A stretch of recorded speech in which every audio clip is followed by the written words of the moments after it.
Shalom Israel. This is the Wednesday law class. Also remember, check out Commanding General Yohanna's radio show, which is Monday, 2 a.m. There's also on Saturday, 2 a.m. Hold on, give me 1 second.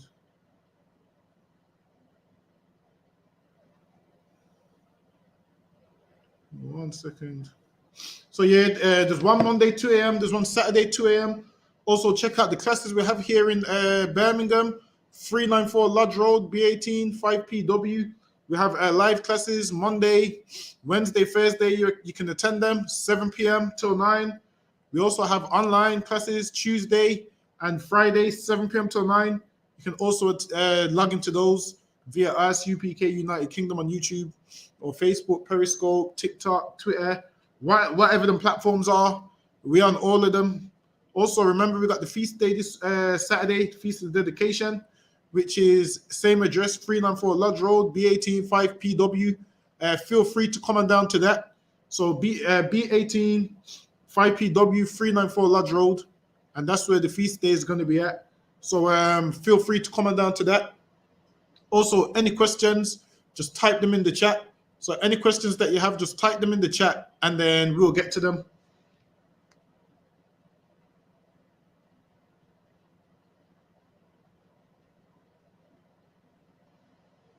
Give me 1 second.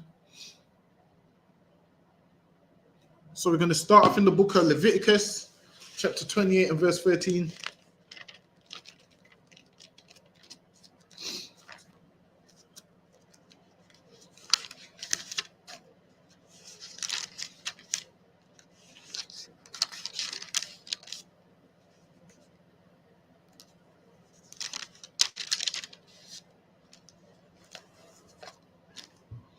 All right, hold on. Give me 1 second. Let me just see where Hakeem is.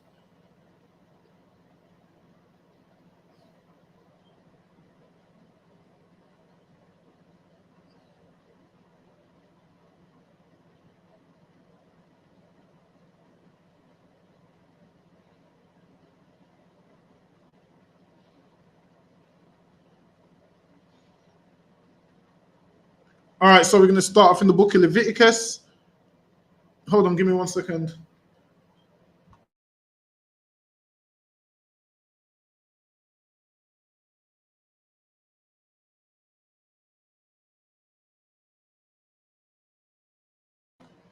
Hey, Shalom, Hakeem, can you hear me? Hold on 1 second. Let me see if I can get this to work.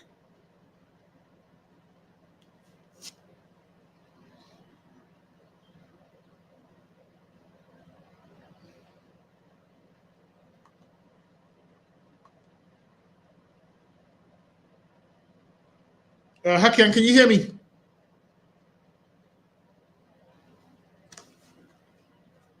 I believe the brothers. Hold on, let me remove and add you back. All right, add to stream.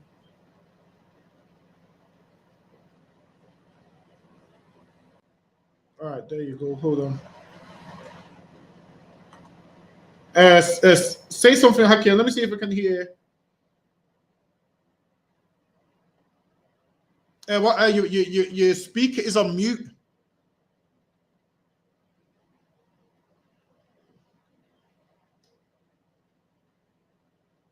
How can you have to unmute your speaker? Your speaker is on mute.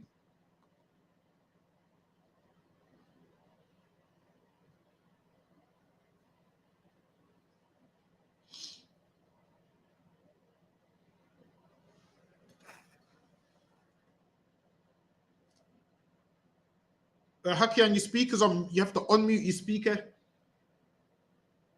It says that your speaker is on mute.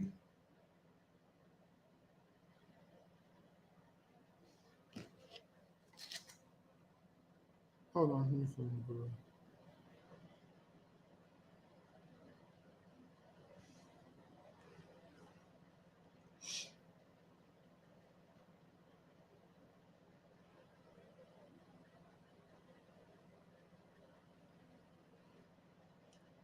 Shalom, Lord Christ. Well, is you need to unmute your speaker. His speaker's on mute.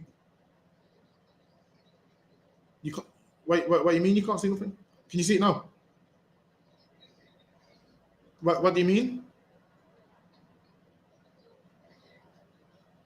You can't hear anything. You're in the stream yard. Hold on, give me a second. Yeah, you're in the stream yard.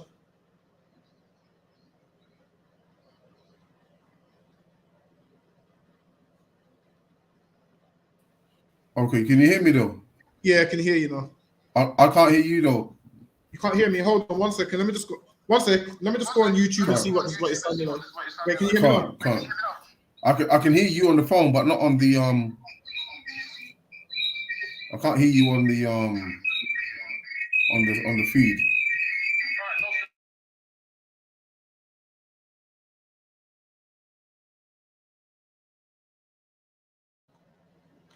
Hold on. Let me just go on YouTube and see what it's sounding like. Hold on. Give me 1 second.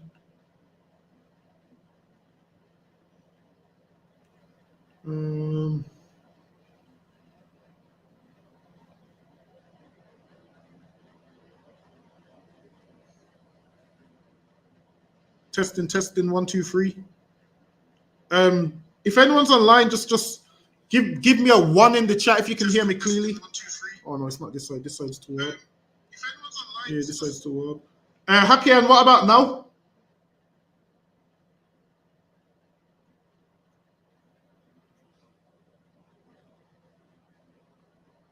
Hold on. Give me 1 second.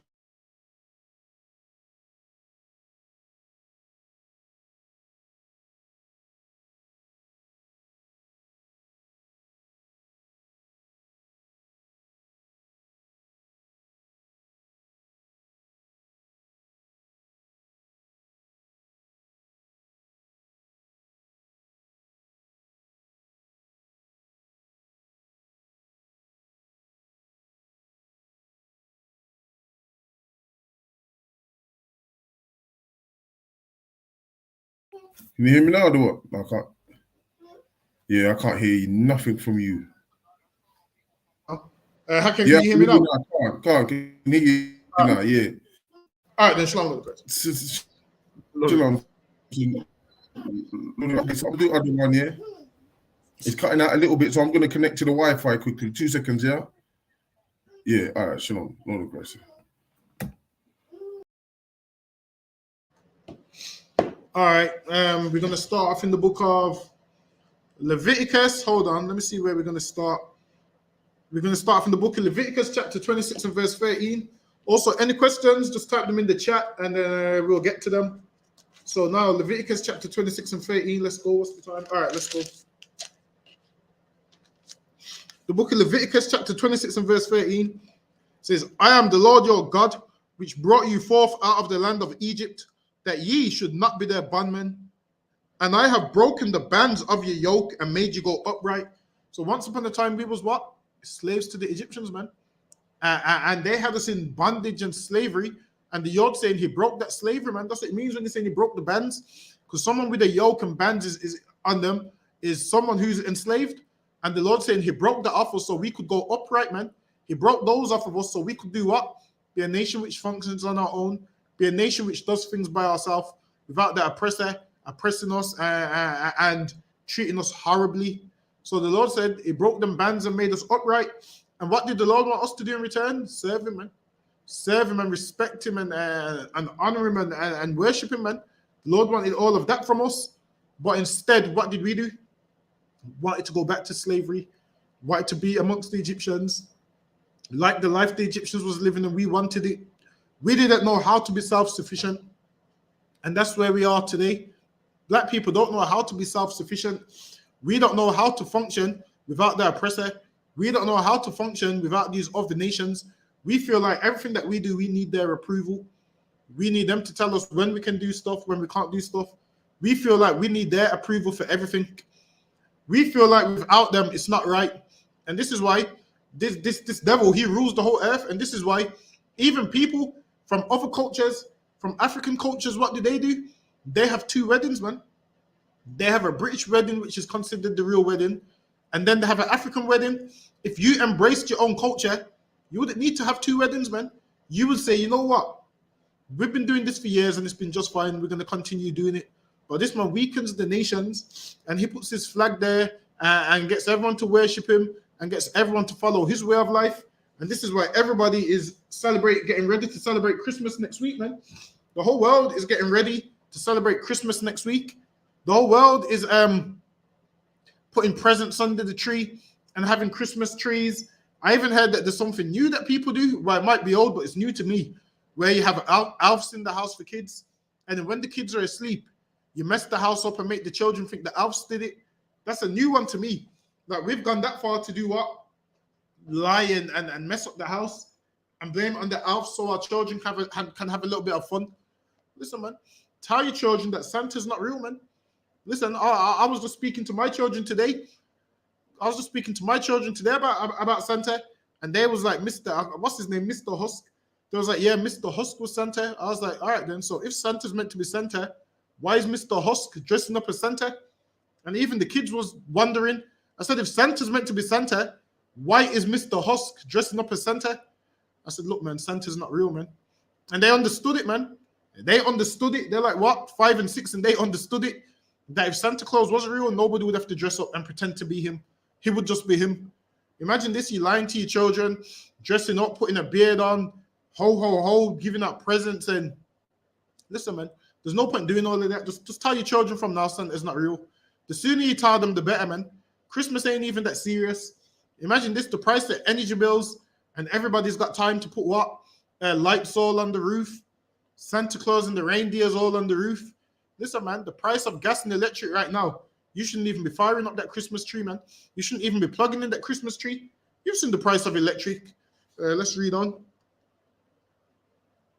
But if ye will not hearken unto me, and will not do all these commandments, and if ye shall despise my statutes, or if your soul abhor my judgments, so that ye will not do all my commandments, but that ye break my covenant. So the Lord's saying, if we break his covenant, there's going to be certain things that he does to us, man. If we disrespect the Lord and disobey him and break his covenant, there's going to be certain things he does to us. Now we're going to read these certain things which is going to be done to us if we break his covenant.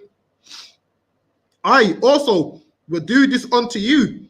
I will even appoint over you terror. And now the Lord said, I will appoint over you terror, man. And terror has been appointed over us, man. We're afraid of everything. We run away from everything. We suffer from anxiety, depression, stress. All of these things is linked to not serving the Lord, man. Because guess what? The things that we stress about ain't that serious, man. The things that we anxious about ain't that serious, man. If we serve the Lord, guess what we would realize? Bills ain't really that serious for us to stress about, man. Clothes and all of them things ain't really that serious for us to stress about. Being the richest person on the face of the earth ain't that serious enough for us to stress about. We stress about these things. Why? Because we don't serve the Lord. And if we did serve the Lord, we would know what really matters in life, man. We would know what we really need in life. We would know what we really need out of life, what matters and all of those kind of things. But because we don't serve the Lord, we stress about the cares of the world, man.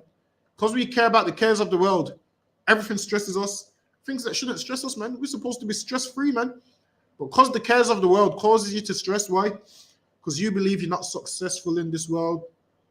You believe you're supposed to have a better career. You believe you're supposed to have a better job. You're supposed to make more money. You're upset because your woman makes more money than you, and you believe that you're supposed to be the breadwinner. This world teaches you that you're supposed to be the breadwinner. Listen, man, if you've got a good woman, you don't have to worry about who's the breadwinner, man. Why? Because you're going to take care of each other. Your woman knows she makes more than you, so she's going to say, okay, we're going to put all this on the bills. We're going to do this with the money. You're going to decide where the money goes. You're supposed to be a team, man. It ain't supposed to be you're upset because your woman makes more money than you. That makes no sense, man. Your woman making more money than you and you stressing about it makes no sense. You're supposed to be one team, man. The money that she makes is supposed to be your money, man, because she's your woman. Now, does that mean you take all the money and gamble it? No, it don't, man. You do. You put that money where it's supposed to go. You make sure the bills is covered. You make sure you put some in the savings account for a rainy day. You make sure you put some money aside in case something breaks on the car. Because with cars, they get expensive. So you put money aside and just say to her, look, don't blow it all in one day. Don't blow it all in 1 week. Why? Because eventually we're going to need some extra money. Eventually, energy bills is going to go up. And we're going to want to put the heating on so we're not freezing to death in the house, man. Put some money aside. Don't blow all your money on foolishness, man. Have better money management. Work out your finances. Sit down and break it into four. So like, sit down and break it into four. That's the best way, man. You sit down, you break your finances into four, because why? There's 4 weeks in a month, and most people get paid every 4 weeks. So you would say, okay, you'd say, I get paid $1,200 a month. Okay, let me try and live off £250 a week, and then that way you'd put aside 200, and then every month you put aside 200, man. At the end of the year, you got what? About 2,400 saved, man. Even though you're gonna have to dip into it for other stuff, but don't blow all your money in one setting, because when something breaks, and then you're gonna be asking people, "Can you borrow me this? Can you borrow me that?" Listen, if you ain't in the truth, if you're in the world, good night. No one ain't giving you a penny, man. No one ain't going to give you a penny. But let's read on. I also will do this unto you. I will even appoint over you terror, consumption, and the burning ague. The ague is these fevers and all of these things. These fevers that make you hot and burn you up and all of those things, man. Now it's flu season. Listen, I avoided the flu for so long, man. A few brothers in the school had it. I avoided it for so long, and it caught me today, man. Listen, man, I've been trying to avoid this flu, and I finally got it. So I'm a bit under the weather, so forgive me. So lucky, let's read on. That shall consume the eyes and cause sorrow of heart. And sorrow of heart is things like anxiety, depression, sadness, all of those kind of things. It says, and ye shall sow your seed in vain, for your enemy shall eat it. And sowing your seed in vain is what? Whatever you do, somebody else benefits off it, man. Whatever you do, somebody else benefits off it. You're a rapper. Guess what happens? Somebody else benefits it off it, man. You're a footballer. Somebody else benefits off it. Ian Wright was a footballer, man. And he lost so much money that he had to go in. I'm a celebrity. You know, celebrities broke when they go in the Big Brother house and all of them things. Julio and all of them. Once they become broke, what happens? They have to go in the Big Brother house. They have to go in. I'm a celebrity. Meanwhile, they've sold millions of records, because what they've sold is in vain, man. What they've sold is in vain. Why? Because we don't serve the Lord, and we don't know how to serve the Lord. So we go to the oppressor for everything. Your accountant will be who? An oppressor that's robbing you blind. Your manager will be who? An oppressor that's robbing you blind. And it happens all the time, man. Most of these managers is Jewish, man. Most of these accountants is Edomites. And what do? Rob you blind, man. And then when you don't want them no more, what do they do? Oh, well, you got unpaid taxes. You've got this. You don't have this much money. You thought you had that much. Really, you've got this much. Why? Because the person who's been monitoring your money is a thief, man. They've been monitoring your money, and they're a thief. And you've sold in vain. All them concerts you've done, it's been in vain. All them songs you've made, it's been in vain. Everything that you've done has been in vain, man. And that's what happens when we don't serve the Lord. Our whole career is in vain. Give me 1 second. Let me just add that into the stream. Hey, Shalom, Lord and Christ. I can't hear you now. Hold on. Say something. I can't hear you.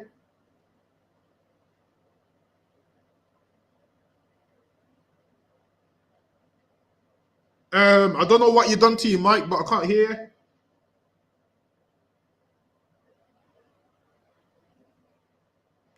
Hold on, let me remove you from the stream and add you back. Say something. Nah, I can't. Hold on. Let me see. Let me go on. Let me go on YouTube and see if I can hear. Hold on. Say something, Hakian.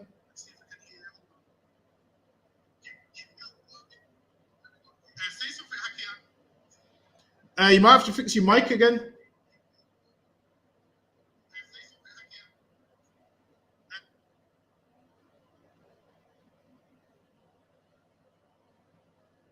I think your mic might be playing up. Hold on 1 second.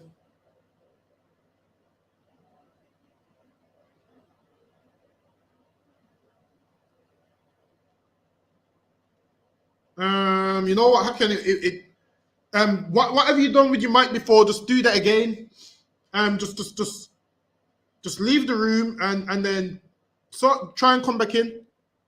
Your mic must be playing up. but it was working before. So lucky. Where was we? And it says, verse 16, I also will do this unto you. I also will do this unto you. I will even appoint over you terror, consumption, and the burning ague that shall consume the eyes and cause sorrow of heart. And ye shall sow your seed in vain, for your enemy shall eat it. And I will set my face against you, and ye shall be slain before your enemies. And that's where we are in this earth today, man. Because we don't want to keep God's laws. We are slain before our enemies, man. We die before our enemies and nothing happens. Everything we're reading right now is real life. You think this Bible's fake? Well, what we're reading is real life, and we actually live in it, man. We actually live in what we're reading if we don't serve the Lord. How much of your friends have you seen slain, man? Loads of them. Either we kill each other or somebody else kills us. We are killing one another, man. And that comes from not serving the Lord. Because if we did serve the Lord, guess what? We would know how to deal with one another. We would know the protocols to dealing with one another. We would know these things. But because we don't serve the Lord, we don't know these things. So we think the answer is violence. We think someone disrespects you, the only way is to kill them. That's what we think, man. Whereas there's a better way. There's a way where you both can live. There's a way where you both can live. We don't need to kill one another. We don't need to harm one another.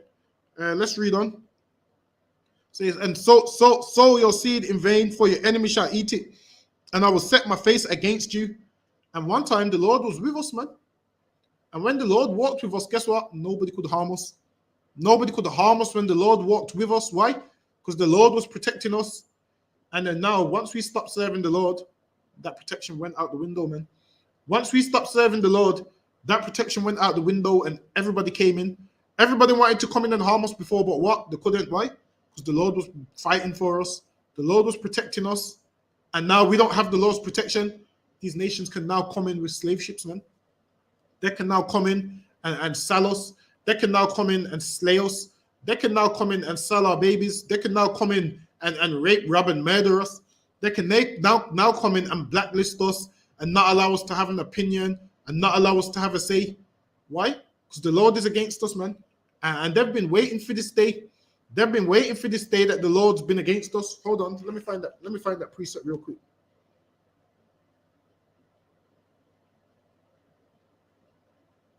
Give me 1 second.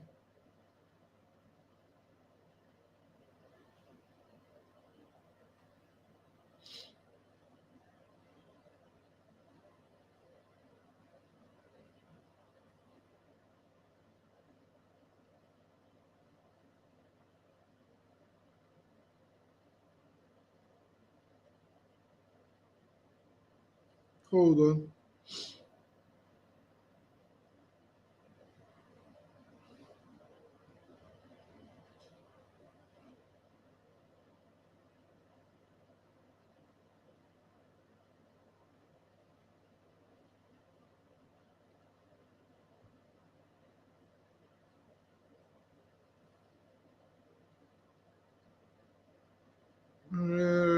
Hold on. Let me try and find the one I'm looking for.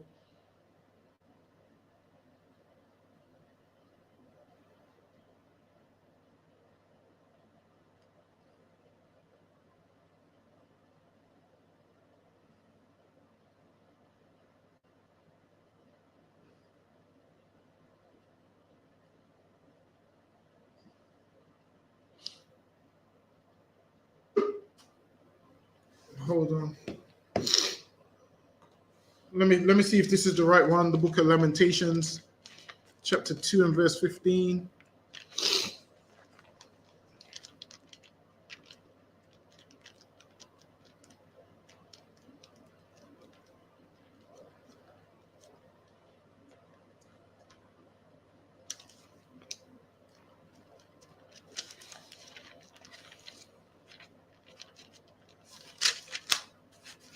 All right, let me see if this is the right one. The book of Lamentations, chapter 2 and verse 15. All that pass by clap their hands at thee.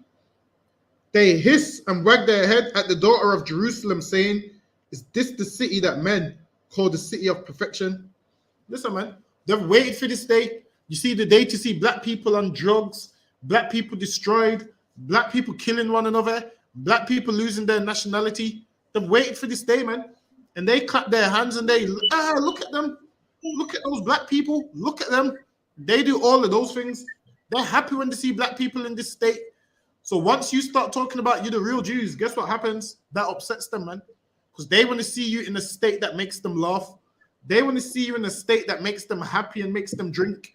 They don't want to see you in a state of knowing who you are. They don't want to see you in a state of you standing on your feet and no longer being a drug addict. You no longer being a murderer and a criminal. They don't want to see that, man. Because once you stand and find out who you are, guess what will happen? No more jail, man. Them jails would have to close down, or their own people would have to go in it, man. There'll be no black people in the street. We all serve the Lord. Why? Because we would understand we can't be drug dealers. We would understand we can't be murderers and rapists and scammers and all of them kind of things. We would understand we can't be those things. Why? Because in the law it tells us we can't do those things, man. So we'll be following the laws, and they couldn't throw us in jail, man, unless they're going to throw us in jail for righteousness' sake. Now, there's black people in jail, but most of them that's in there ain't in for righteousness' sake. If they put us in jail, we're going to be in there for righteousness' sake, like when they put Paul in jail, they put Peter in jail, because them men were serving the Lord, so they got thrown in jail, so they weren't even sweating it, man. Peter went to sleep between two guards, and an angel came in and done what? And broke him out of jail, man. Just because you're in jail, that ain't the end, man. If you have faith and you believe in these scriptures, you think the Lord can't get you out of jail. What you think? You think a padlock is too much for the Lord? You think a door is too much for the Lord to open? Listen, man. You think a door is anything for the Lord to open? Listen, man. The Lord can open that door in a second, man. Them angels took Peter out of jail, and them guards was ready to kill themselves after they seen Peter and them had got away, man. They was outside the jail, and what did they do? Went straight back to speaking the word of the Lord. They went straight back to it, man. Why? Because the word of the Lord needs to get out. Because if it don't get out, guess what's going to happen? More drug dealers, more homosexual sons, more lesbian daughters. Nowadays, the in thing that everyone seems to be saying is the bisexual.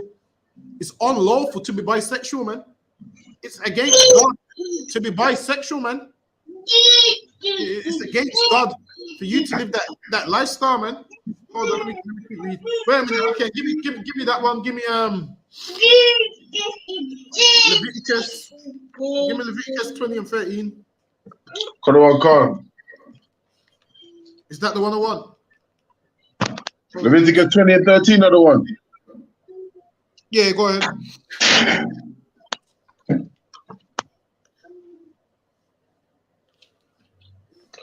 If a man also lies with mankind, as he lieth with a woman. If a man lies with mankind, as he lies with a woman, because when we was coming out of Egypt, this is what Egyptians was doing, man. Egyptians would have sex with men. Men was having sex with men.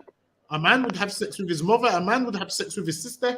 So us coming out of Egypt and living amongst them for so much years, we had to have laws to stop us from being like these Egyptians, because being amongst these Egyptians is all we knew. Same like being amongst these Edomites now, all we know is Christmas, Easter, and whatever else to celebrate. Living amongst them, these are the only things we know. When we come out of this captivity, there might be a few things like don't do this, don't do that. Why? Because we've been doing it so long amongst these heathens, man.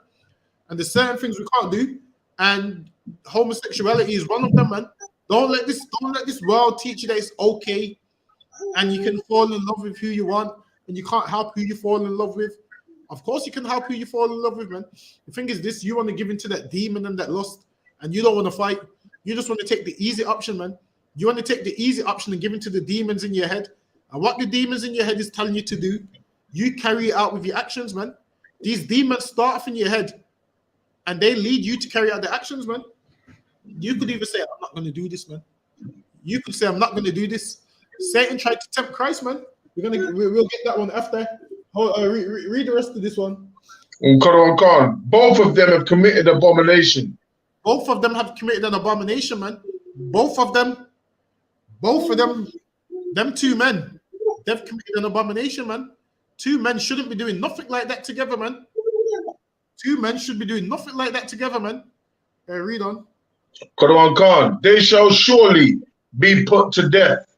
and their punishment was that they would have to be put to death. Like no blood of an animal could atone for this wickedness. The only thing that could be done for this wickedness is your blood would have to be shed. You would have to die for it, man. And everybody else in the land would see, all right, then. I saw how he died. And we don't want to die that way, so we're not going to be homosexuals. Now, obviously, you wouldn't go stone a homosexual to death today. What you'll do is teach them to change their life. Teach them to change your life. You don't want to live that lifestyle. It comes with all manner of sicknesses and diseases. And if they don't want to change their life, if they don't want you to teach them, them diseases will teach them, man. AIDS will teach them better than you can teach them, man.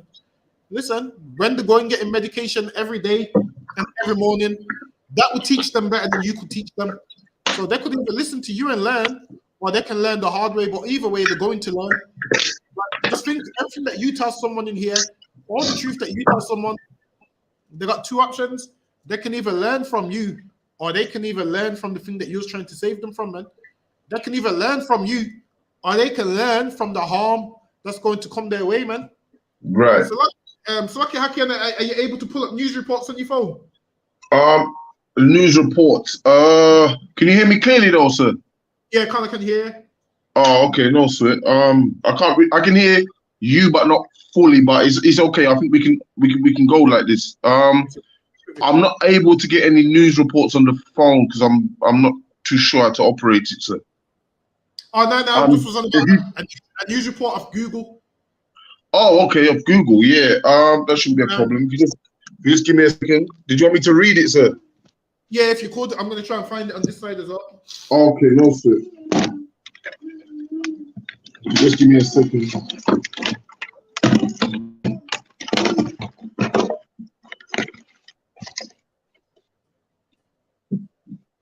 Yeah. Hold on.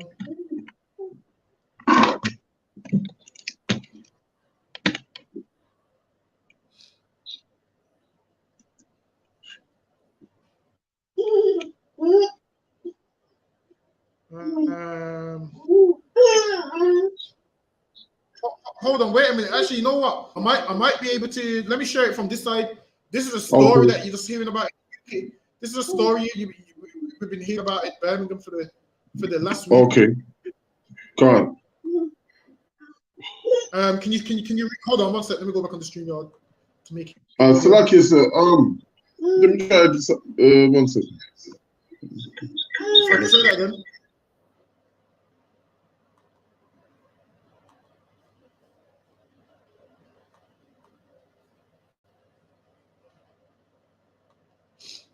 So this says Solihull Lake deaths, reports of children playing on ice after tragedy prompts fire service warning. Now, I don't know if you've been watching the news, but now there was four kids.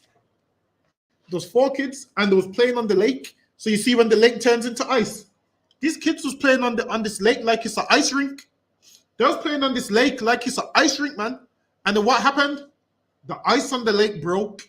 They dropped in the water, and they all died. They all drowned and died from cardiac arrest because the water was so icy and cold. Their body went into shock. They say it was a 6-year-old, an 8-year-old, I believe a 9 or 10-year-old. 4 of them died. The first 3 died. A 6-year-old was fighting for their life, and they died today. So now, we have to teach our children, don't be doing no dumb shit like, excuse my French, teach your children, don't be doing no dumb stuff like this, playing on a lake which is turned into ice. Knowledge will teach you, common sense will teach you that what? The ice is going to break through, man. And watch your children. Why is a 6-year-old outside by a lake? What are the parents doing, man? People are saying it's a tough time for the parents and don't give them... Listen, man. Common sense should let you know an icy lake is going to break, man. Originally, it's water. It's turning to ice because it's cold. Once a bit of pressure is on it and weight is on it, it's going to break. These is the things that what? Children need to be taught, man. Teach your children. Don't be so simple. Teach your children. Cross the road properly. Teach them. Do everything properly, man. Oh, these things could happen.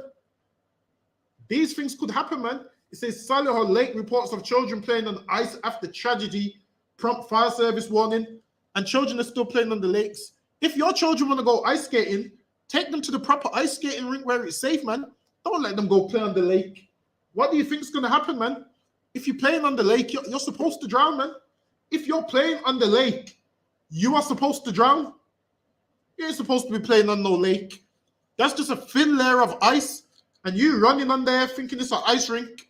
You're going to drown. And obviously, this is children. Children do dumb stuff sometimes. But we need to teach our children, don't do dumb stuff. A little bit of wisdom can save your life. Just being a little bit wise can save your life. Not doing dumb stuff can save your life. These children could have been living if they didn't choose to play on that icy lake. Why go play on that icy lake, man? Let's read on. Says fire chiefs throughout the country have said they are continuing to receive reports of children playing on frozen water despite the tragedy in Solihull last weekend. Says 3 boys aged 8, 10, and 11 died after falling into an icy lake in the West Midlands on Sunday afternoon, and a 6-year-old boy remains in a critical condition. Obviously, the 6-year-old boy, he died today, so they're all dead now. Died senselessly playing on the lake, man. Let's learn from this and teach our children to be wise. Now, do I know the nationality of these children? No, I don't. I probably could guess the Edomites, because why? Black people hate the cold, and we ain't playing on no damn icy lake. But just teach your children, don't do stupid stuff, man. Playing on an icy lake isn't wise, man. Just think, if the ice breaks, what happens to me? Before you go on there, just think, if the ice breaks, what happens to me? That thought will make you say, I'm staying away from the icy lake. Listen, the paths is even icy. If the paths is icy, I try and walk on the grass or the part where there's no ice, because I know if I walk across this ice, what could happen to me? Everyone's slipping everywhere, man. You know how much people are seen slipping and sliding today? Because there's ice everywhere, man. Be careful, care about your life enough not to play on the icy lake, man. It says the incident at a lake at Babs Mill Park, Kingshurst, has devastated the local community in Solihull. Hold on. And led to an outpouring of emotion, including heartfelt tributes from the Prime Minister, Rishi Sunak. This is how you know these kids weren't black, because we don't get no heartfelt nothing, man. Listen, man. We don't get a heartfelt nothing. So you know these children ain't no Israelites who this happened to. It says the circumstances of what happened are still being investigated, but police and fire bosses said it serves as a stark reminder of the dangers of open water. With temperature forecasts to drop even further this week, several fire services said they were shocked to have received multiple reports of children playing on frozen rivers, lakes, and ponds. Listen, man. Parents, watch where your children play, man. Don't allow your children to play in those places, man, on a frozen lake. Watch where your children play, because this frozen lake will take their life, man. This frozen lake will take their life. Be careful. Watch over your children, man, with an impudent eye, and don't let them do certain things. Don't let them be like everybody else's children. Why is a 6-year-old playing by the lake, man? Your 6-year-old is supposed to be close to you, and then when you see danger presenting itself, you're supposed to say, hey, move from that lake. Move from that road. Come back over here. Watch over your children, man. You watch over your children so they can live. So the frozen lake don't take them because of stupidity. Kids will do stupid things. So it's your job as a parent to watch over your kids, man. A 6-year-old should not be outside by themselves on the lake. You should know, as a parent, you should be smarter than that to know not to let your 6-year-old out on the lake. Listen, man. Let's read on. It says, with temperature forecast to drop even further this week, several fire services said they were shocked to have received multiple reports of children playing on frozen rivers, lakes, and ponds. In the northeast, Tyne and Wear Rescue Service said it had received reports from Killingworth Lake and Marsden Quarry in North Tyneside, Saltwell Park in Gateshead, and Paddy Freeman's Park in Newcastle. Thankfully, no one has fallen through during these incidents. But Jonathan Ramanek Tyne and Wear Fire Services Station, hold on, let me just scroll down. Says what? He says, thankfully, no one has fallen through during these incidents, but Jonathan Ramanek Tyne and Wear Fire and Rescue Service Station manager said it is crucial parents have serious conversations with children. Have a serious conversation with your children, man. Tell them don't play on no frozen lakes. Tell them Christmas is garbage. Tell them the Alps ain't real. Tell them Santa's BS. Tell them all of that is nonsense, man. Have serious conversations with your children, man. Says what has unfolded in Solihull is every parent's worst nightmare, and our thoughts remain with everyone affected by the tragedy. Said. Says related video. Schoolgirl recalls moments she tried to rescue 4 boys who fell into frozen Solihull. Hold on, let me see if I can play the video. Let me just wait for the ad to finish, and I'll see if I can play the video. So she tried to save them.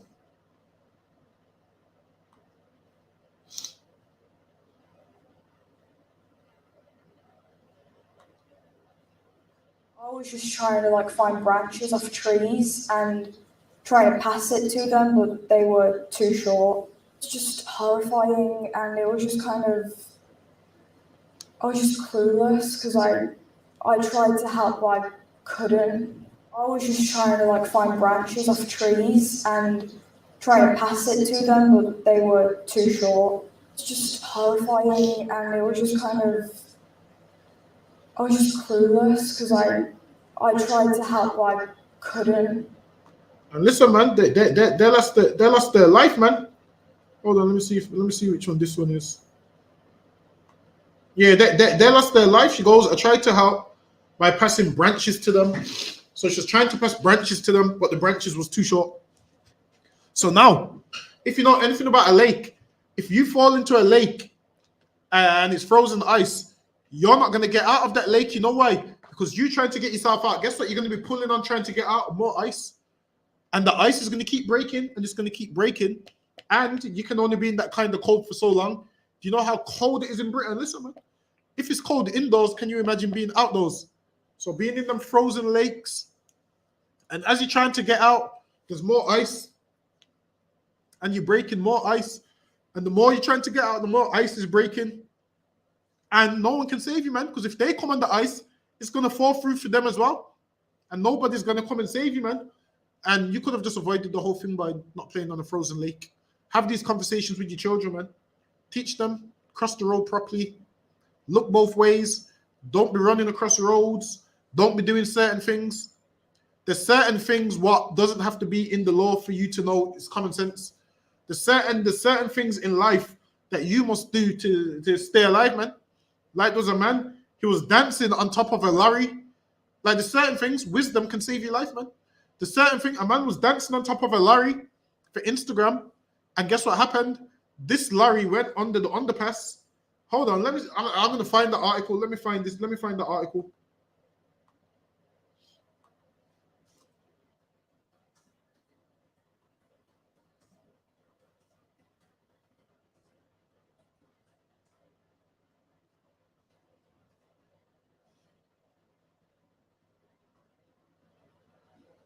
All right, so now hold on.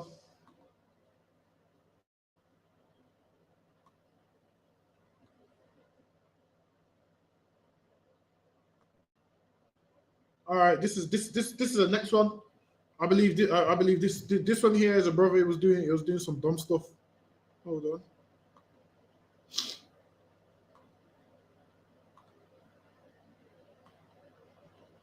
on.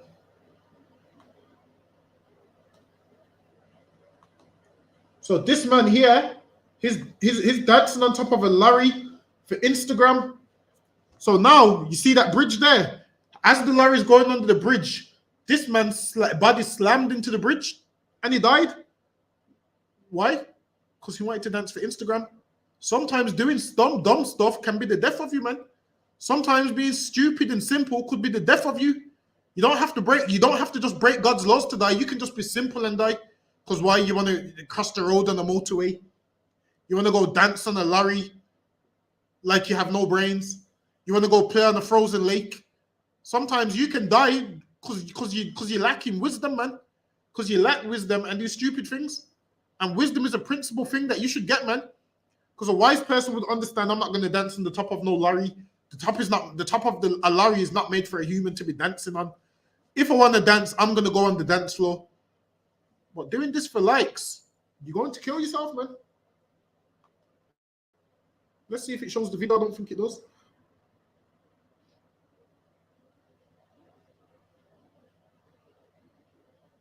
See, look, he's dancing on the lorry.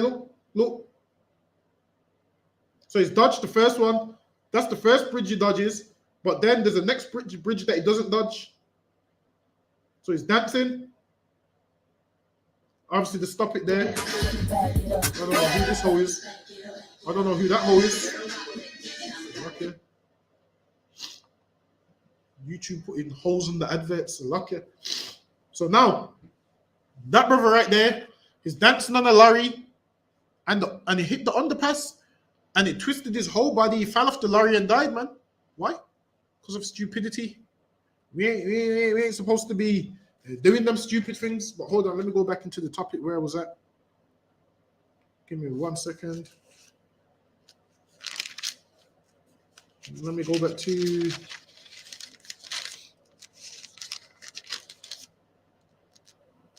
Let me go back to Leviticus. Hold on, let me see where it was at.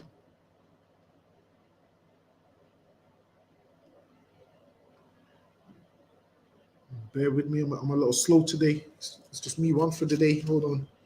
All right, Leviticus chapter 26 and verse. We was at verse 18. Hold on, verse 17. And I will set my face against you, and ye shall be slain before your enemies. They that hate you shall reign over you. It says, they that hate you shall reign over you. And listen, man, we hated, man. We hated by all nations. We hated by all people. And this is why they couldn't wait for this day to come. They've always wanted this day to come. They've wanted this day to come. Why? So they can take us captive. So they can slew us. And no one will save us. Why? Because we, the one person who can save us, we don't want to serve him. The one person who can save us and has saved us many times before, we choose to not want to be saved. We choose to what? Continue to be sinners, continue to be wicked, continue to serve this oppressor. Let's read on. And I will set my face against you, and ye shall be slain before your enemies. They that hate you shall reign over you, and ye shall flee when none pursueth you. And this is us, man. We constantly on the run, constantly on the move, and no one pursues us. And if ye will not yet for all this hearken unto me, then I will punish you 7 times more for your sins. And this is letting us know, if we don't serve the Lord, we're going to be punished 7 times more. And then we're going to get more punishments. And then on top of these 7 punishments, these 7 times more punishments, if we still continue to disobey the Lord's going to add 7 more punishments onto that, meaning punishment after punishment after punishment. We get punished so much and we don't change our life. And we always say, oh, my life's not getting better. It's not going to get better, man.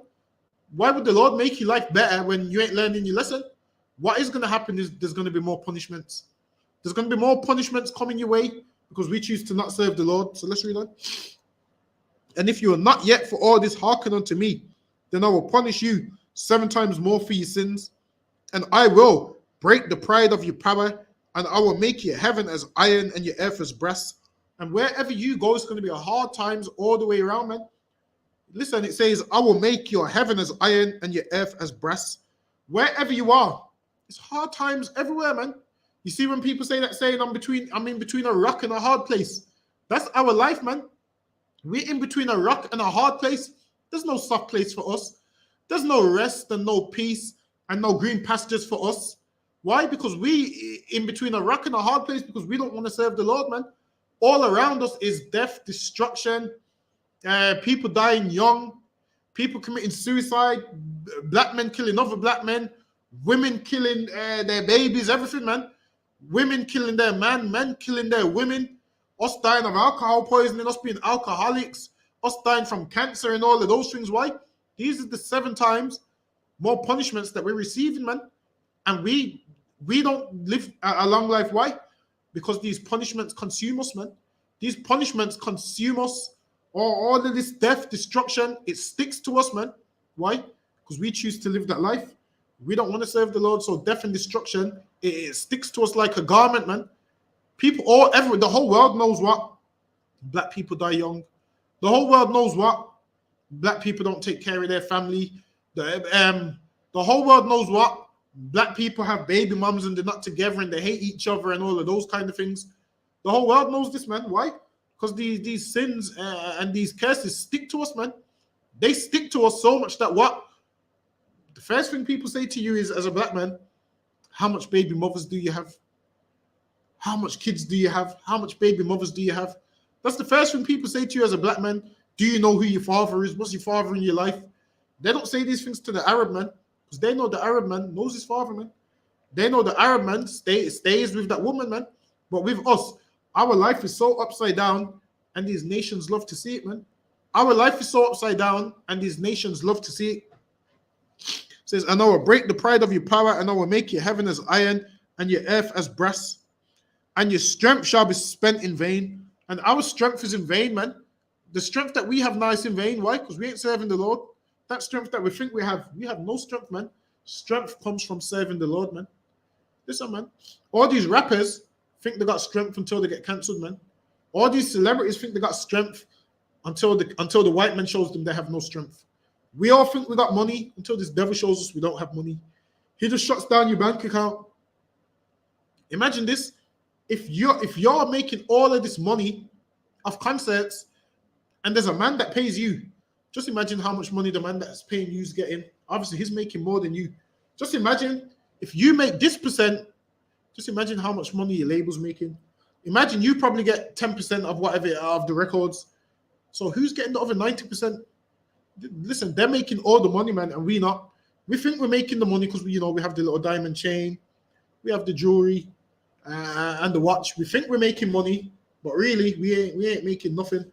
Let's read on. Hold on. Okay, send me a message.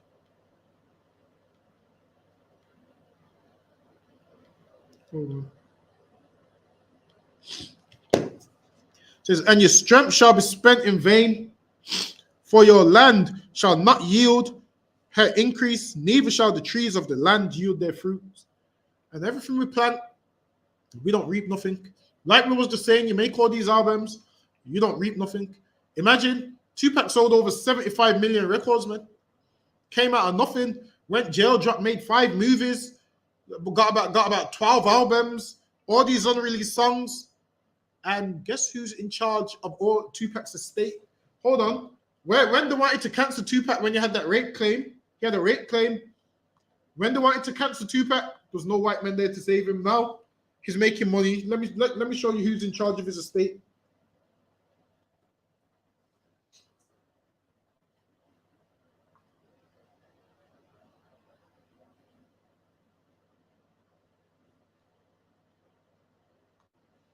Hold on.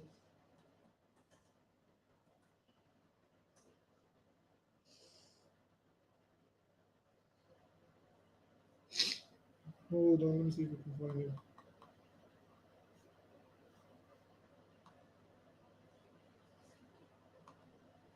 So now, imagine Tupac's parents was Black Panthers, and then this devil's meant to be the oppressor.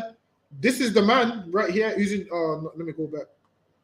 This man right here, Tom Wally, is in charge of Tupac's estate. This man right here is in charge of his estate. Imagine Tupac had a rap group called the Outlaws. Why not make one of them in charge of his estate? What did they do? Put this oppressor in charge of his estate. Imagine all the Tupac struggle music about Dear Mama and Keep Your Head Up and all of those songs we like so much, and us like calling him the Marvin Gaye of rap. Every time we buy a Tupac album now, guess who gets the money? This man. Guess who gets the money off that new Tupac center they've got in Los Angeles? This man right here.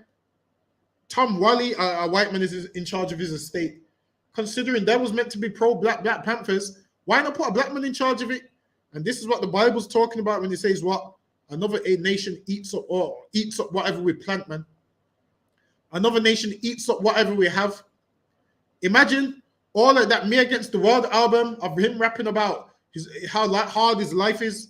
Now, when you buy that album now, who does the proceeds go to? This man right here. Whose family is going to be rich off the Tupac estate? This man right here. And this is what the Bible's talking about. Basically, he rapped and died for no reason. For all of this to go to a white man, maybe if he wasn't a rapper, he probably would have been still alive today. And now he was doing all this gangster rap, rapping about effing Biggie's wife and all of those kind of things, rapping about how he hates the East Coast. And now who's benefiting off of all of that? Tom Wally, this man right here, man. And that's what the Bible's talking about when it says another nation eats up everything we have. That's what the Bible's talking about when it says we sow in vain. We definitely sow in vain, man. If that ain't the proof that we sow in vain, then I don't know what is. This man is making all the money for his children off of a black man.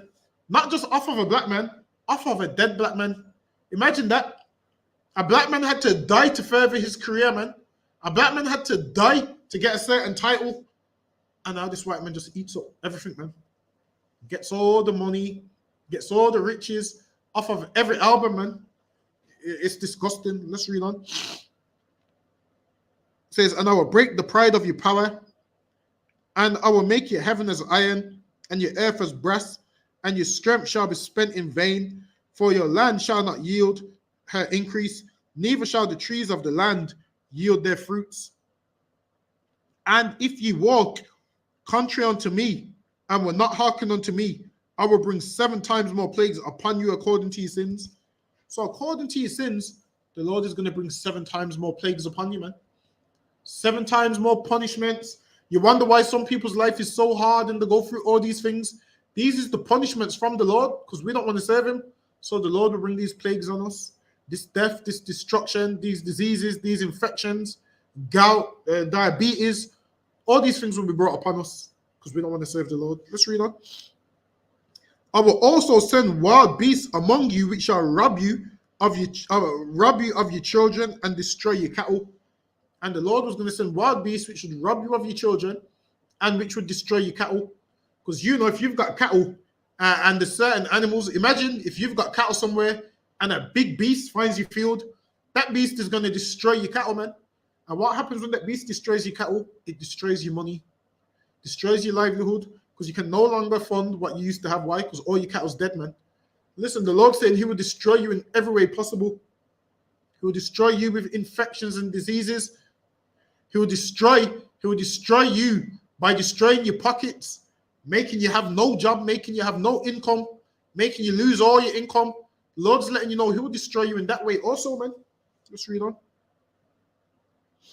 And make you few in number. And with few in number, man, I believe with 3% in the UK, and I'm sure that even lump Africans in that number, I'm not too sure, but with 3% in the UK, with few in number, man. Do you know how, listen, once upon a time, you'd walk through Handsworth, everybody was Caribbean, man. You'd walk through Newtown, everybody was Caribbean. You walk through those places today, you're not seeing the Caribbean community, man. You're not seeing nobody in Newtown. What you're seeing now is Romanians, Somalians, East Indians, Africans, with few in number, man. What you'll find is what? Most of the people that did live in Handsworth, most of them went to jail. Most of them is dead or went to jail. The young ones is what? Dead or went to jail. And then once the young ones died, what happened? Their mom said, we can't take it no more. And they moved out of the ghetto, man. And it's rare to see a Caribbean person now. It's rare. The only place to see Caribbean people is on this strip right where we're at right now. Outside of that, it's rare to see us, man. Because we what? We're few in number. Let's read on.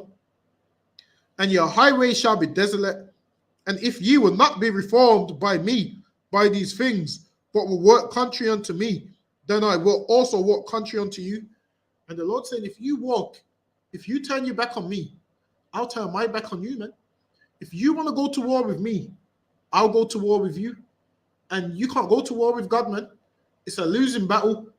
And how do we know? Because we've been losing this battle for over 400 years. We've been losing this battle for over 400 years. We've came up with new ways. Oh, I want to be in the Wahabian. We're going to be Christian. We're going to be Jehovah's Witness. And that has never fixed black people, man. That has never fixed blacks and Hispanics. Them religions have made us worse. Them religions have made us soft and have made us get killed by our oppressors and forgive them in the name of religion. Imagine that. You get killed by an oppressor and you forgive them in the name of religion. That's what religion has done to us. It's made us forgive our oppressors, and it's gave us a place where we think we're serving God, and really we're not serving God, man. We join Islam, think we're serving God. We ain't serving God, man. Why? When you join those religions, we walk in contrary to the Lord. And once you're serving another God, the Lord will walk contrary unto you, and the Lord will destroy us suddenly, man. The Lord will destroy us if we don't serve him. Let's read on.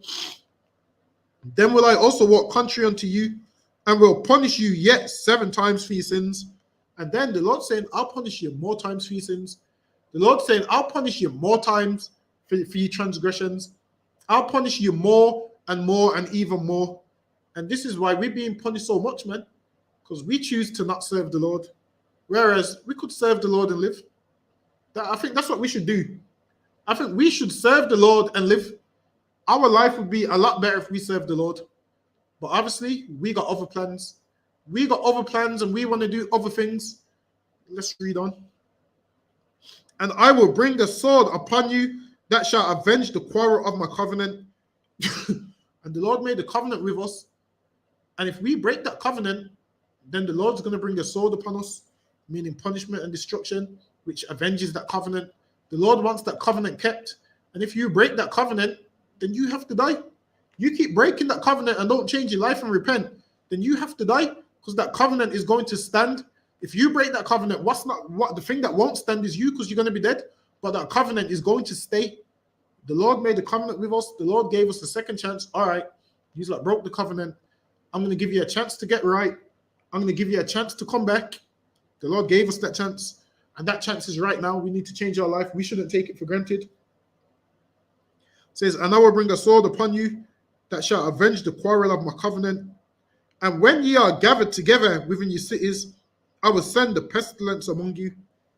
And these pests and these infections and diseases, all these things is going to be sent amongst us, man.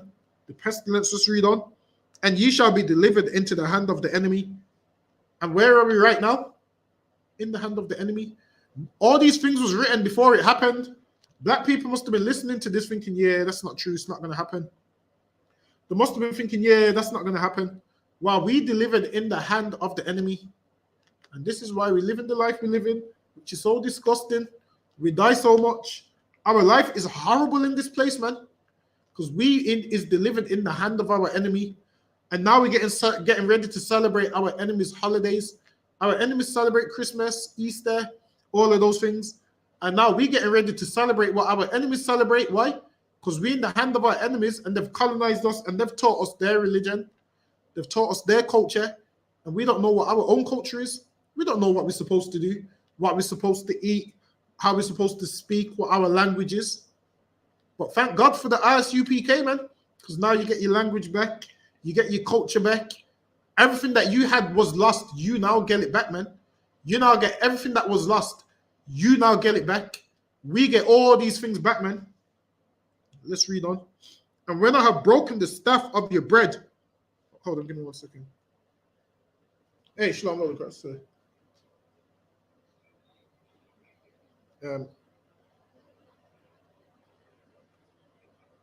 right, then. I'll send it now. All right, then. All right, then. Shalom, Lord Christ.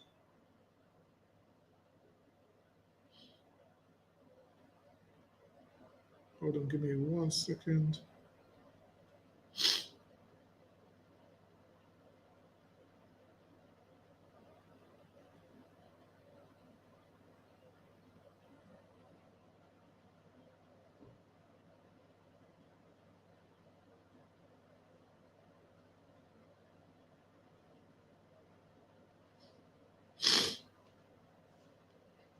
So now we in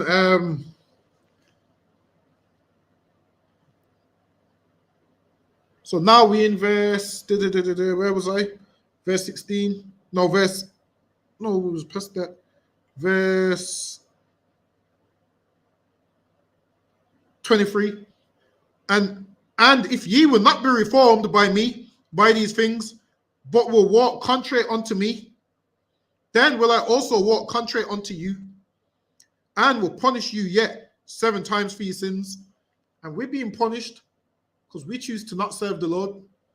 Whereas we could have a great life. We could have a good life. If we serve the Lord, we could have a great life and a good life, man. And life could be good. And we could see our children and our grandchildren. Life could be great, but it seems like we don't want a great life. It seems like it seems like we like this life of being ruled over by our enemies, are being ruled over by these oppressors. Seems like we like this life. It seems like we like to die at the age of 21. We like to die at the age of 25. We like to die not seeing our children. We must like these things as to why we don't be reformed. The Lord gave us the solution. Just change your life. Be reformed and you can live. Life could be easy, man. Life could be sweet. But we don't want that, man. We want to disobey the Lord and we want to die young. Listen, man. Black man, why do you not want to live? We deserve to live, man. We deserve to live. And it's not right how we live it, man. We want to see every black man live, man. We don't want to see black men dying and on the news. Oh, he got shot to death. He killed his baby mother. His baby mother killed him. This man killed him over a woman. He killed that man over a woman. They killed each other over drugs. This man died of an overdose. All of those things. Hey, Shalom, so you're John, Yahweh Shemi Habushai Barakta. How's everything? Tawab, sir, not too bad, not too bad. Got you. All right. Where was I? Leviticus 26 and 26. All right, so Leviticus. We choose to disobey the Lord, and then now we die. And then when we die, guess what happens? People always come and say, oh, life's not fair. Listen, man, we could live if we changed our life. I mean, drug dealers die all the time, and people say, oh, he's in heaven. Like I've not once heard a Christian person say anybody's in hell. It seems like everybody's in heaven, no matter what your lifestyle was. If you're a homosexual, according to Christians, you're in heaven. If you're a drug dealer, you're in heaven. Listen, man, there's a reason why you died that way. Why? Because we was doing something which disobeys the Lord, man. And we need to change our life. Heaven and hell is on earth, man. And our condition is hell. And all these other nations, they're in their heaven, man. And it shows based on how everybody's living. Look at where you live and look at where everybody else lives. Look at everybody else's family life and look at your family life. Look at how everybody else grew up knowing who their father is. Great relationship with their mother and their siblings. And look how you grew up. No food in the house. Your mom's a single mother. Different men in and out your house at night. Every new man comes around. Your mom's telling you this is your uncle, that's your uncle. And that's not the case, man. Only we live like that. Nobody else don't live that way, man.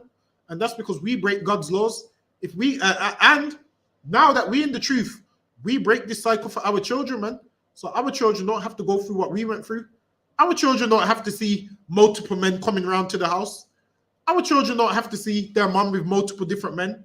Why? Because we break that cycle, man. Our children grow up knowing who their father is. Our children can grow up saying, my father taught me this. My father was a great man. My father was strict at times, but he taught me this. I learned this from my father. I was raised by my father. My father loved me. I love my father, this and that. Because when you speak to most people of our generation, most of them hate their father. My dad wasn't there for me. My dad was a deadbeat. My dad done nothing for me. And when you listen to rap songs, you can hear it in rap songs. You can hear it in all these rap songs, man. All these rappers rap about how their father was never there and so forth. And even though they didn't have the best upbringing, they all love their mom.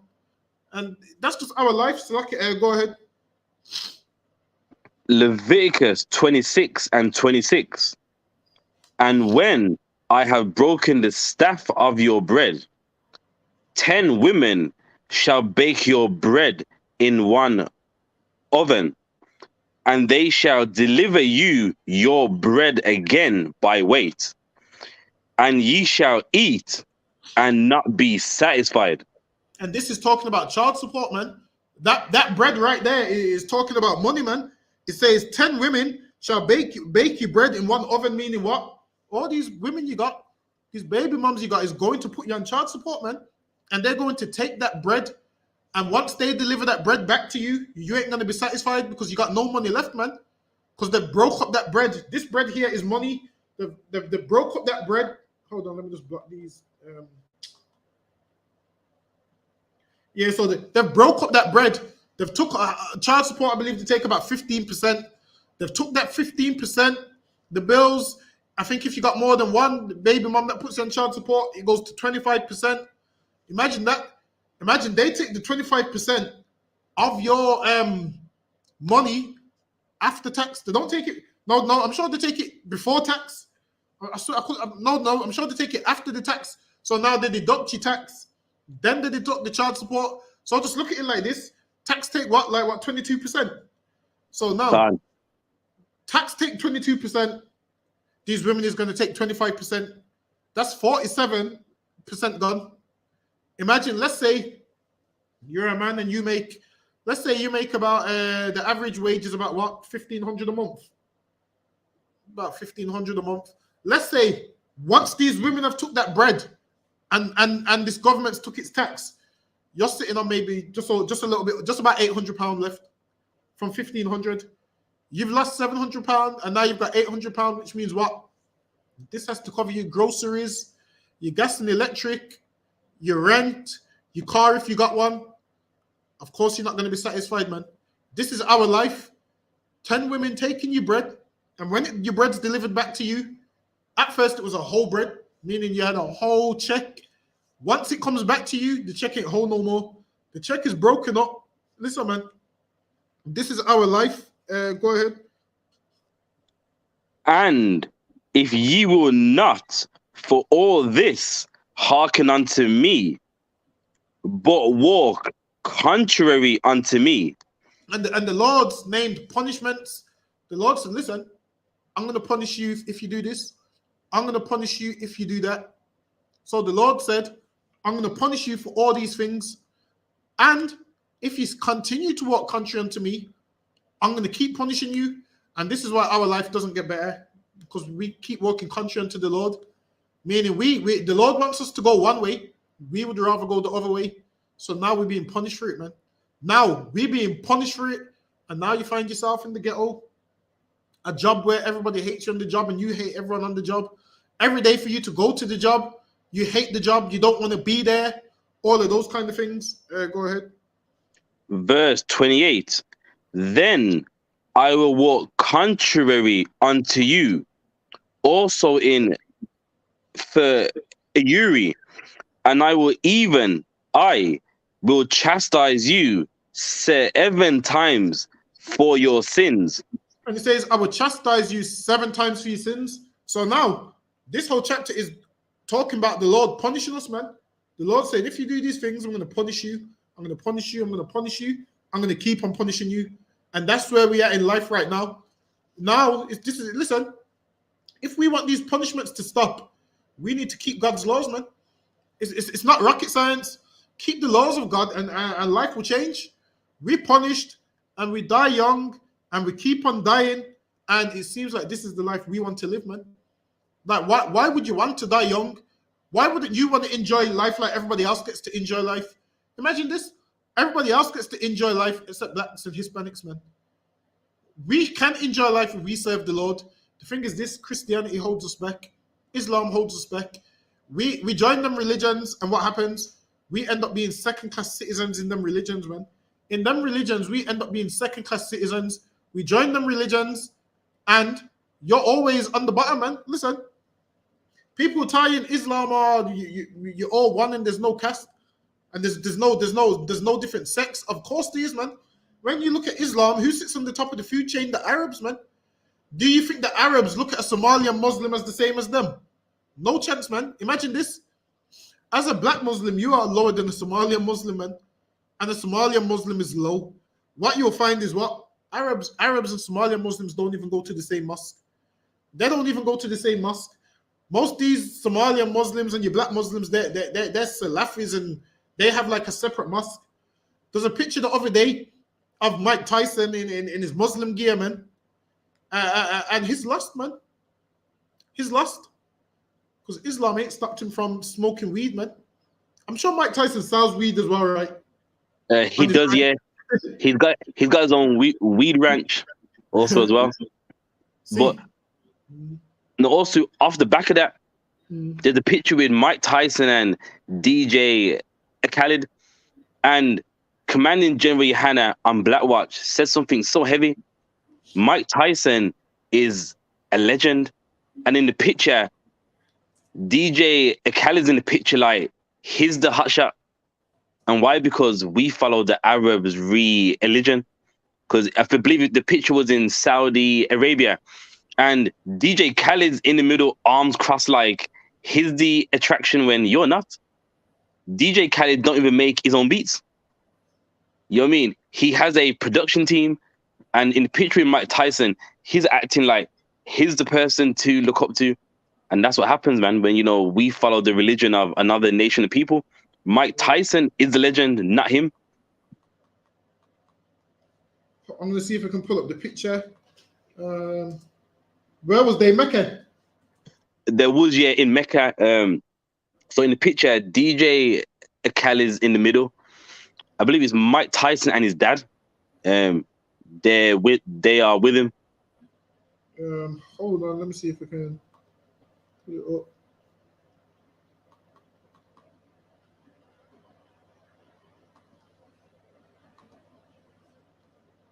Hold on. For some reason, I'm typing it up. Give me 1 second, Mike.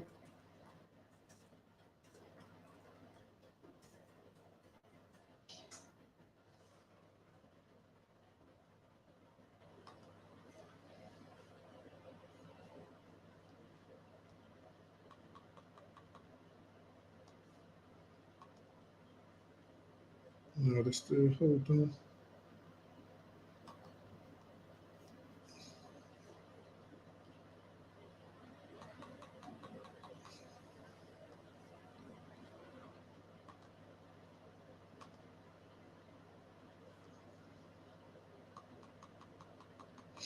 For some reason, this ain't. Hold on, let me see if it's got the picture. No, this ain't. I think it was off Instagram or something like that. So Oh, yeah, it was on Instagram. you might not find it in the search engine, probably. Wait a minute, I think I might have it.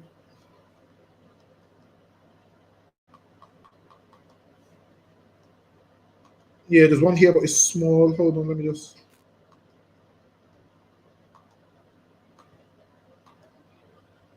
Let me just screen share it.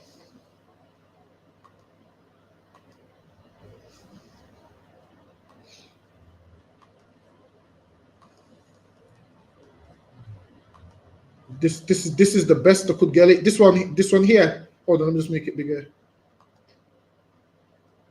It's like that's the picture, Kanye. And look, why are they surrounding him? That's Mike Tyson. You do want to know a fact about Mike Tyson? Mike Tyson has the most first round knockouts in boxing history. Not knockouts, first round knockouts. Damn. And guess what? DJ Khaled, he's in the middle, like he's somebody. When really DJ Khaled should be on the left side and Mike Tyson should be in the middle, man. Right. Mike Tyson was the youngest heavyweight champion. You know what I mean? Mike Tyson has achieved way more than he has. You're listening to a man that doesn't even make his own beats. He's a DJ that doesn't even know how to make any music, man. Damn. And look, when you follow the Arabs' way of life, you look at the Arabs when you're better than them, man. Right. You mean that picture? DJ Khaled should be behind him, but look, he's in the middle with his arms crossed like he's somebody. And that's crazy. Now I googled DJ Khaled's net worth, so it says DJ Khaled's net worth is 75 million. So now let me get Mike Tyson's net worth. It says Mike Tyson's net worth is, hold on. Yeah, it says Mike Tyson's net worth is approximately 10 million. Damn. So imagine this, DJ Khaled is sitting on 75 million and Mike Tyson is sitting on 10 million. Now let me get Sizzler's net worth. Damn, it says Sizzler's net worth is 500,000. Shit. And imagine DJ Khaled exploits all these artists. He exploits all these artists, makes songs with them. And Imagine this, they're making this, they're the ones making the song, and this guy's getting all the money. Something ain't right. And that's because we serve other nations, man. And that's why what was going into earlier when the Bible says what these nations you sow your seed in vain. What Mike Tyson done, all that boxing, all of that is in vain if you're only sitting on 10 million. Imagine all that head trauma you've took in the boxing ring, and your net worth's only 10 million. Your net worth's so low that now you have to sell weed. DJ Kelly don't have to sell weed because he's rich, man. DJ Kelly's sitting on 75 million. He don't have to have no weed ranch. Imagine this. If you're a boxer like Mike Tyson, what you're supposed to do is be able to retire and live comfortably until your time comes, man. Because you've earned all your money. You've been exciting. You've KO'd people. You shouldn't have to be doing little side hustles when you're in your 50s. And like I said, he had poor management and people robbing him blind and all of those kind of things. Hold on, let me stop sharing this. So now we're going to go back into, where was we? Hold on. So like I said, Proverbs chapter 10 and verse 27. So now we're going to go to the book of Proverbs, chapter 10 and verse 27.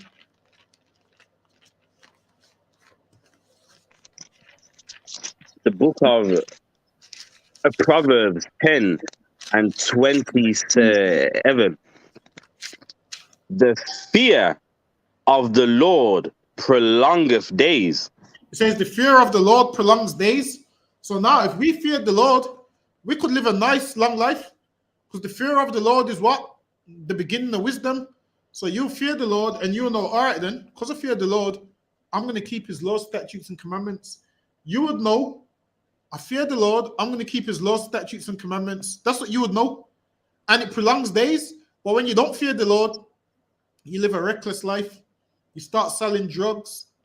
You start doing whatever you want to do. You start doing whatever feels pleasing to you. You start living a life of pleasure. And because it feels good, you live that life. And then that life will be the death of you, man. Whereas if you feared the Lord, you'll say, you know what? You would say, you know what?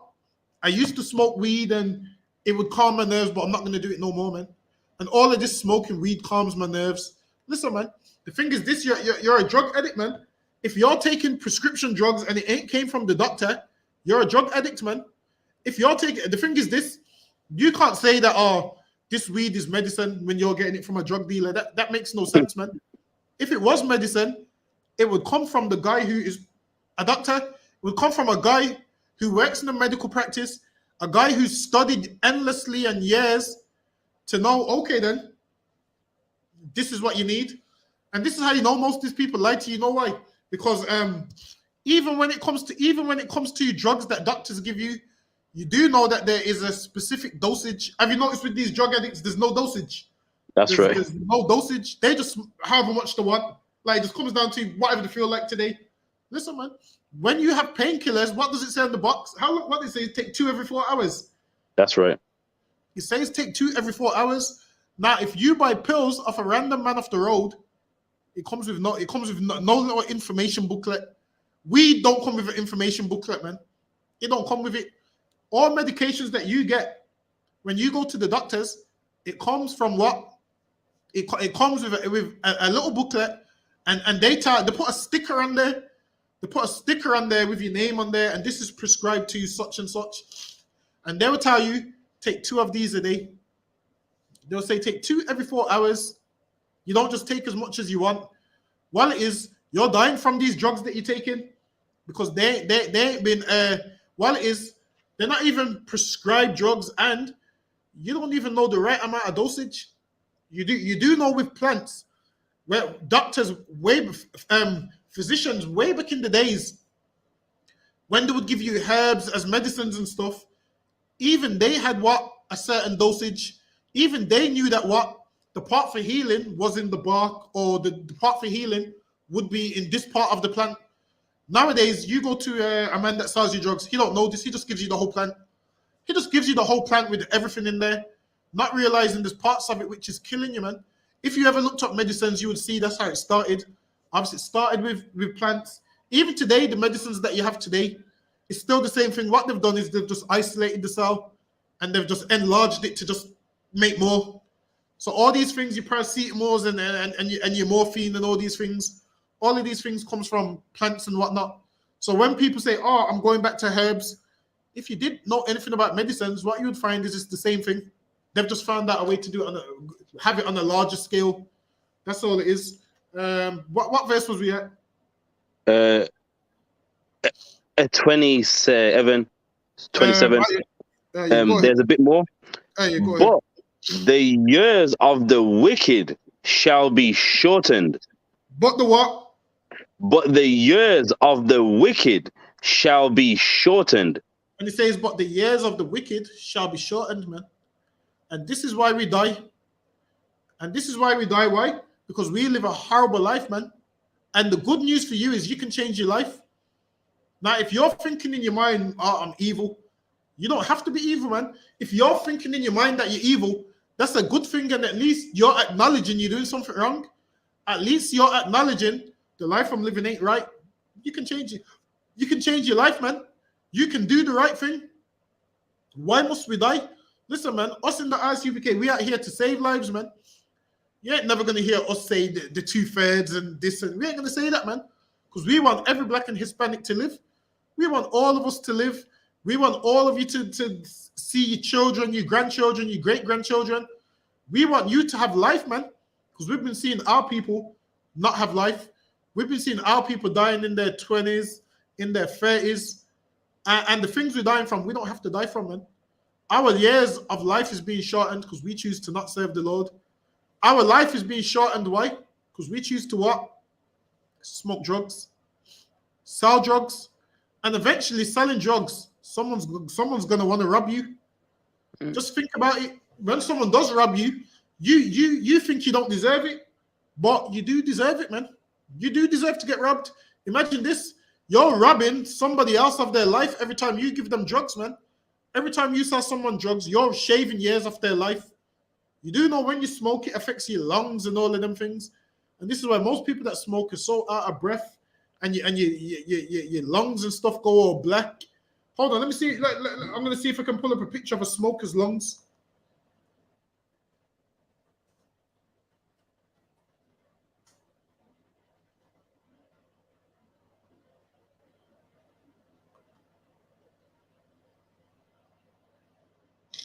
Hold on, let me see if we...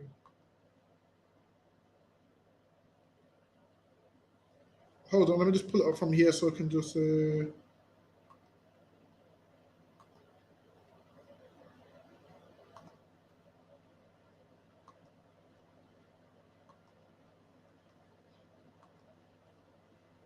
if you look at... Hold on, let me just put the cursor over it so you can see it. So if you look at this... Hold on. Yeah, if you look at this right here, this is a non-smoker's lungs. And then on the right is a smoker's lungs. So we're killing ourselves, man. Now, when you don't fear the Lord, you will do this to your lungs, man. The Lord gave you your lungs, man. And when you don't fear the Lord, you abuse what the Lord gave you, man. And you will kill yourself. Just look at all of this. This is a smoker and this is a non-smoker. So imagine this. For a short-term high and for pleasure, you're going to make your lungs look like this. You're going to make your lungs look like that, man. Listen, man. It's against God to smoke. And that's why your lungs look like that. Why? Because you want to walk contrary to the Lord and do whatever feels good to you. You want to walk contrary to the Lord and say, you know what? Forget that. I want to get high. I want to feel good. Listen, man. You're not going to feel good when you're in that hospital bed with the oxygen mask on, man. You're not going to feel good then. You're not going to feel good then when you got cancer and the doctor's telling you your cancer's spread. You're not going to feel good then. When you can't do nothing, you're looking at your children and you're saying, damn, I'm not going to be here to see you live your life. I'm going to die soon. Why? Because you wanted to be a smoker, man. You wanted to be a smoker. And all these years of smoking, and what you'll find is there's people that I went to school with that was smoking from back then, and they ended up in mental homes, man. Some of them ended up so mad. that they ended up in mental homes. There's one of them right now. He ended up in a mental home, and now he's out the mental home. And you look at him, and it's like nobody's there, man. It's like nobody's there. And you know what he does now? The East Indians use him to clean their shop, man. They use him to clean their shop, and they give him like £5 to clean their shop. He cleans the whole shop for £5. And you could only abuse a man like that who's mentally ill, man. And that's what they do to black people. They will sell you all the cigarettes, because when he was buying cigarettes, this same shop was providing him these things, selling singles and all of these things. And correct me if I'm wrong, I'm sure it's illegal to sell singles. It is, yeah. If you buy a pack, you should sell that as a pack. You shouldn't sell it as individuals. And we know all the shops around here, correct me if I'm right or wrong, you see people going in there and buying singles. That's correct. Go ahead, sir. No, saying that is illegal. Damn. And it's illegal to sell singles, and what do? They sell black people singles. Like, obviously, they know who to sell singles to, because what you'll find is all these other nations, in their mind, they'll be like, all right, then, black people don't snitch, so we know these black people's not going to tell these trading standards that I'm selling singles. And they sell singles. I'm sure singles is, a sister said singles was 50p a single. I think the price of singles probably gone up now. People probably be paying £2 or whatever now. So now, because you can't afford the whole box because they're expensive, they sell them illegally as singles. And then once they sell all them singles, guess how much they make? More than if they sold the whole box. They don't care that you can't afford it. In your mind, you're looking at it like this. You're looking at it like, well, I can't afford the box, so this man's being kind and selling me a single. Nah.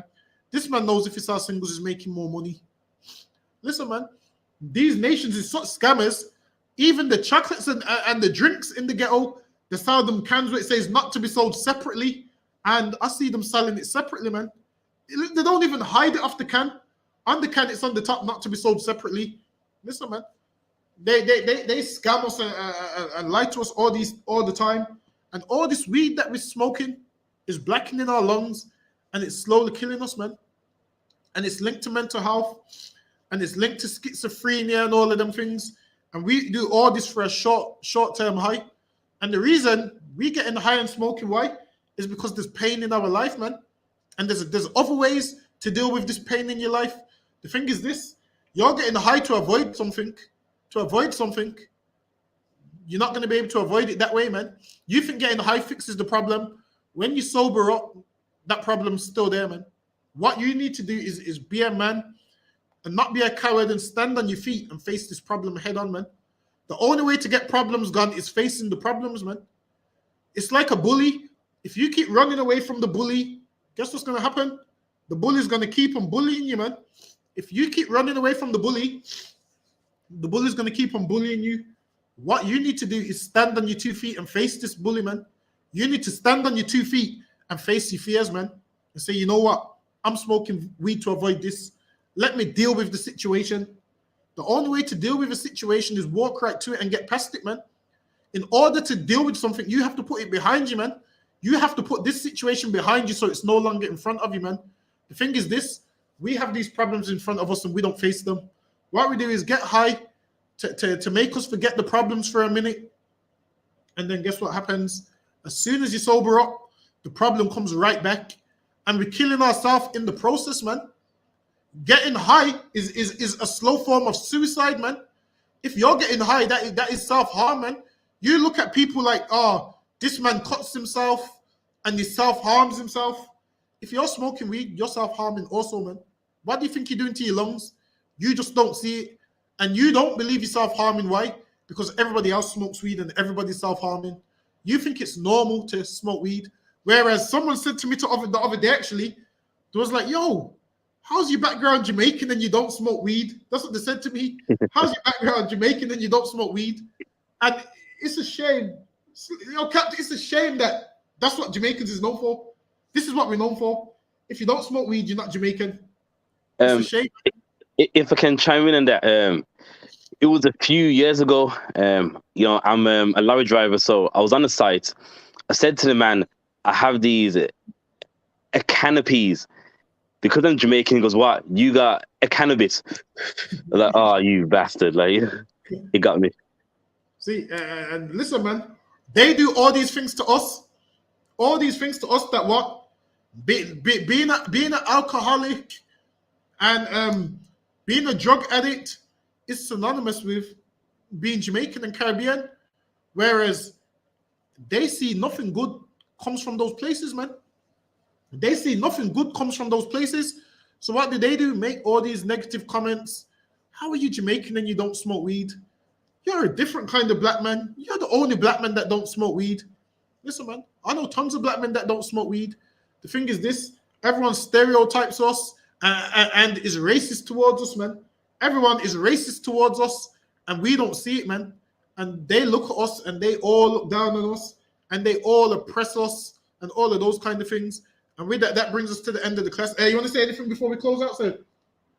Yeah, definitely. This Saturday, 394 Lodge Road, postcode B18 5PW. We're going to have the Feast of Hanukkah.